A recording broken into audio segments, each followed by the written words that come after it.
والتحية والإكرام النبي الممجد الرسول المسدد المصطفى الأمجد بالقاسم محمد.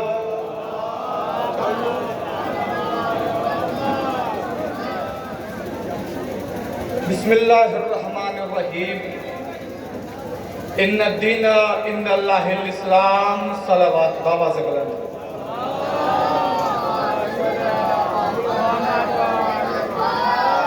جو لوگ پیچھے ہیں ان سے گزارش ہے کہ فاصلے کو کم کر کے آگے آ جائیں، اور جو لوگ بیٹھے ہیں ان سے گزارش ہے کہ وہ تشریف رکھیں تو بات پہنچانے میں آسانی ہوگی. میں اپنی بات کا آغاز کر رہا ہوں. بسم اللہ الرحمن الرحیم. جھنڈ کے سمندر میں تھپیڑے کھاتی ہوئے انسانیت جس سچائی کے جزیرے پر آ کر سکون محسوس کرے اسے مجلس حسین کہتے ہیں. ماشاءاللہ مولا سلامت رکھے آپ کو. اس نفسا نفسی کے عالم میں اس سسکتی بلکتی تڑپتی ہوئی انسانیت جس کے در پر آ کر سکون کی سانس لیتی ہے اسے مجلس حسین کہتے ہیں. آپ بیدار ہیں، میں زیادہ دیر آپ کے بیچ حائل نہیں ہوں گا کیونکہ وقت بالکل کم ہے. کون حسین؟ وہ حسین جو شہید عصر ہے، ایسا مظلوم جس پر صبر ایوب نے نوحہ پڑھا، ایسا تنہا جس سے تنہائیوں نے آسرا مانگا، ایسا بے کفن جس نے آبروئے انسانیت کو لباس عطا کیا، ایسا زخمی جس کو زخموں سے مس ہونے کے بعد خاک کربلا خاک نہیں رہی بلکہ خاک شفا بن گئی، ایسا سجدہ گزار جس کے چوکھٹ پر 70,000 ملائکہ طواف کرتے ہیں. میرا جی چاہتا ہے اس جذبہ ایمانی سے لبریز مجمع کو دیکھ کر میں آواز دوں بنی امیہ کے دسترخوان کی نچلی ہوئی ہڈیاں ٹٹول کر چلنے والے سالات. خدا سلامت رکھے آپ کو. کون کو آواز دوں بنی امیہ کے دسترخوان کی نچلی ہوئی ہڈیاں ٹٹول کر پلنے والے سوالات، جن کا چیف آف یزید کا بھی باپ معاویہ جس کا نام، اس کو آواز دے کے کہوں اپنی قبر کے جہنم سے اٹھ دیکھ حسین کل بھی زندہ باد تھا، آج بھی زندہ باد ہے، قیامت تک زندہ باد رہے گا. معاویہ کل بھی مردہ باد تھا، آج بھی مردہ باد ہے، قیامت تک مردہ باد رہے گا.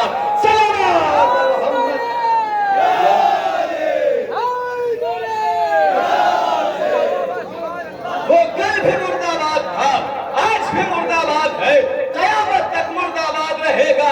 آئیے میں آپ کو ایک واقعہ سناتا ہوں جلدی جلدی، اس کے بعد سے رحمت تمام آپ کی. سنا ہے کوئی طواف کر رہا تھا خانہ کعبہ کا، جلدی سے سنیں گے. سنا ہے کوئی خانہ کعبہ کا طواف کر رہا تھا، خانہ کعبہ کا طواف کرتے کرتے کر دی اس نے کوئی غلط حرکت. پیچھے مولا کائنات حضرت علی ابن ابی طالب تھے. مولا کائنات نے اس کو خانہ کعبہ میں غلطی کرتے ہوئے دیکھ لیا. مولا کائنات نے اسے ایک تماچا مارا. وہ خانہ کعبہ سے نکل کر مسلمانوں کے دربار میں پہنچا، ہاتھوں کو جوڑ کے کہتا ہے مجھے علی نے مارا ہے، مجھے علی نے مارا ہے، مجھے علی نے مارا ہے. یہ بھی نہ دیکھا میں اللہ کے دربار میں تھا، یہ بھی نہ دیکھا میں اللہ کے گھر میں تھا، مجھے علی نے مارا ہے، مجھے علی نے مارا ہے. مسلمانوں کے خلیفہ نے کہا کیا کہا تو نے؟ کہا مجھے اللہ کے گھر میں علی نے مارا ہے. اس نے یہ کہا کہ سن مجھے علی نے مارا ہے، اللہ کی آنکھ نے دیکھا، اللہ کے ہاتھ نے مارا، عمر کرے تو کیا کرے؟ اللہ کی آنکھ نے دیکھا، اللہ کے ہاتھ نے مارا، عمر کرے تو کیا کرے؟ صلوات محمد وآل محمد. یہی وجہ ہے دیکھیں کس طرح سے حسینی بیدار ہے.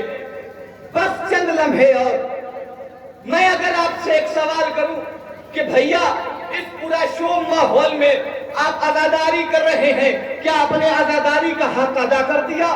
تو سب کا یہی جواب آئے گا مولانا ہم اگر عزاداری کرتے کرتے مر بھی گئے پھر بھی ہم حسین کا غم ادا نہیں کر سکتے، پھر بھی ہم حسین پر رونے کا حق ادا نہیں کر سکتے. بھیا اگر آپ حسین پر رونے کا حق ادا نہیں کر سکتے تو پھر کر کیوں رہے ہیں بہت جلدی جلدی؟ تو جب آپ حسین پر رونے کا حق ادا نہیں کر سکتے پھر آپ حسین پر رو کیوں رہے ہیں؟ کہا مولانا آپ کو پتا نہیں ہے۔ ہم نے کہا بتائیے کیا ہوا؟ کہا ذرا انبیاء کی تاریخ اٹھائیے۔ ہم نے انبیاء کی تاریخ اٹھانا شروع کیا۔ ہم نے کہا آدم، کہنے لگے آگے بڑھیے۔ ہم نے کہا موسیٰ، کہنے لگے آگے بڑھیے۔ ہم نے کہا یعقوب، کہنے لگے آگے بڑھیے۔ ہم نے کہا یوسف، کہنے لگے ٹھہر جائیے۔ کہا یوسف کا کیا واقعہ ہے؟ کہا یوسف کا واقعہ پڑھیے۔ میں نے یوسف توجہ چاہتا ہوں، یوسف کا واقعہ پڑھنا میں نے شروع کیا۔ کیا دیکھا؟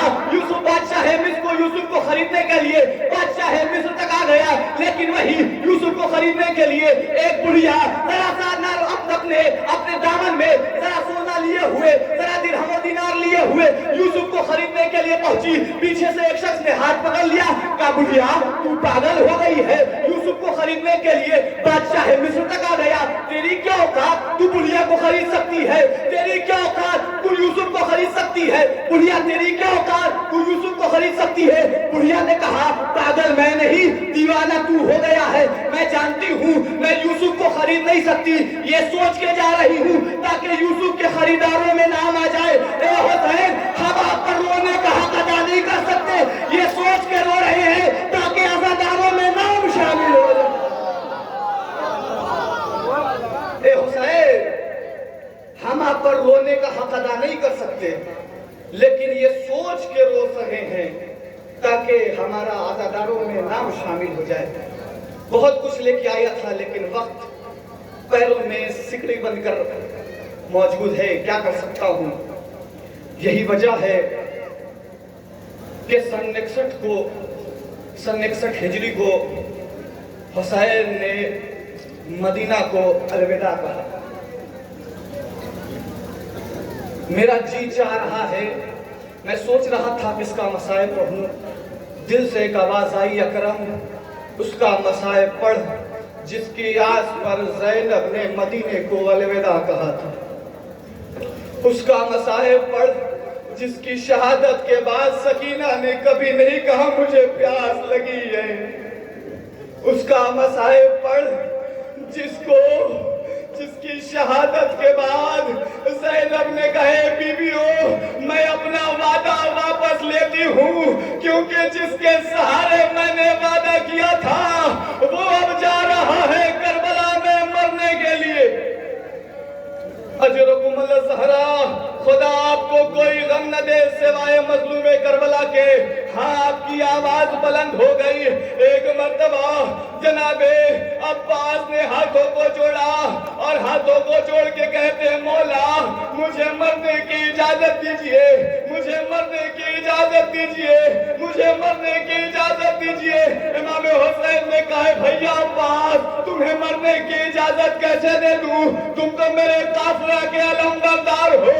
جناب عباس نے اتنا سنا، ایک مرتبہ داہنے دیکھا، ایک طرف بائیں دیکھا اور کہا اے مولا اب وہ لشکر کہاں رہا جس کی میں علمبرداری کیا کرتا تھا۔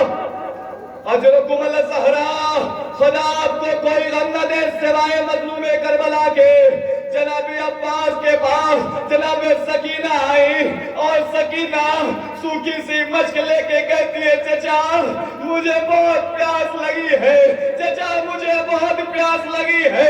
اتنا سننا تھا جناب عباس ہے، جناب ہو کسی کی آنکھ میں وہ پتھر وہ اشک مارنا ہوگا۔ جناب عباس نے تیر لیا، تلوار لی، نیزہ لیا، بھالا لیا اور جناب سکینہ کی مشک لی۔ جناب امام حسین کے پاس پہنچے، کہا مولا مجھے میدان میں جانے کے ایک جملہ سن لیں گے، کلیجہ تھام کے مجھے مرنے کی اجازت دیجئے، میں جا رہا ہوں جنگ کرنے۔ امام حسین نے کہا بھیا پانی لانے جا رہے ہو یا جنگ کرنے جا رہے ہو؟ کہا بھیا انہوں نے میرے قاسم کو مارا ہے، انہوں نے میرے عون کو مارا ہے، انہوں نے میرے محمد کو مارا ہے، میں ان سے بدلہ لوں گا۔ جناب امام حسین نے کہا جاؤ عباس جتنا مارنا ہے مارو، لیکن اتنا یاد رکھو جتنا تم کربلا میں انہیں مارو گے شام و کوفہ میں زینب۔ ہاں زادارو خدا ان آوازوں پہ اپنی رحمت نازل کرے۔ ہاں زادارو لیجئے میں سارے مذاہب چھوڑ رہا ہوں. ایک مرتبہ جناب عباس کو اجازت ملی. جناب عباس آگے بڑھ رہے ہیں. ادھر امام حسین نے اکبر کو بلایا. کہا بیٹا اکبر دیکھو میرا بھیا جنگ کرنے گیا ہے نہیں بلکہ پانی لانے گیا ہے. صرف ایک ٹوٹا سا نیزہ لے کر میرا بھیا گیا ہے پانی لینے کے لیے. میرے بھیا کا ذرا حال بتاؤ. ایک مرتبہ جناب اکبر ہے کہ بابا کو جنگ کا حال جنگ کے حالات بتا رہے ہیں. کہا بابا علم تیزی سے نہر فرات کی طرف بڑھ رہا ہے. جناب امام حسین کہتے ہیں شکر معبود تیرا لاکھ لاکھ. ایک مرتبہ جناب عباس کے بارے میں جناب علی اکبر نے کہا بابا علم نہر فرات میں گیا لگتا ہے چچا نہر میں چلے رہے ہیں. ایک مرتبہ جناب علی اکبر نے کہا بابا علم بلند ہو رہا ہے لگتا ہے چچا پانی بھر کے لوٹنے والے ہیں. لیکن اکبر کو کیا پتا حسین کی آنکھیں کیا دیکھ رہی ہے. ایک مرتبہ جناب علی اکبر نے چیخ کے کہا بابا علم حج کو لے جا رہا ہے. بابا علم نے جیسے پائے کو جنبش لی. اتنا سننا تھا. امام حسین نے کہا بیٹا میرے عباس کے بازو کی خیر خدا آپ کو سلامت رکھے. خدا ان آوازوں پہ اپنی رحمت نازل کرے. ایک مرتبہ جناب عباس لیجئے میں سارے مسائل چھوڑ رہا ہوں بالکل بھی وقت نہیں ہے. میں سارے مسائل چھوڑتے ہوئے ایک مرتبہ جناب عباس ہے زین سے زمین پہ. لیجئے میں نے سارے مسائل چھوڑ دیے. جناب عباس زین سے زمین پہ آئے. جیسے ہی زین سے زمین پہ آئے امام حسین چاہتے ہیں بھائی کے پاس جائے. جیسے ہی آواز سن کے بھائی کی دوڑے امام دی. لیجئے اسی پہ مسائل ختم. آواز سن کے بھائی کی دوڑے امام دی. آنکھیں غضب سے سرخ تھی شوشیر خشمگی ارے الٹی ہوئی تھی مثل ید اللہ آستی. دہشت کے مارے ہٹ گئے دریا سے اہل کی. ارے ہر دم صدا یہ تھی شہ والا اب آئیے رخصت ہے اس غلام کی آقا اب آئیے. سیعلم الذین ظلموا أَيَّ منقلب ينقلبون. ماتم حسین.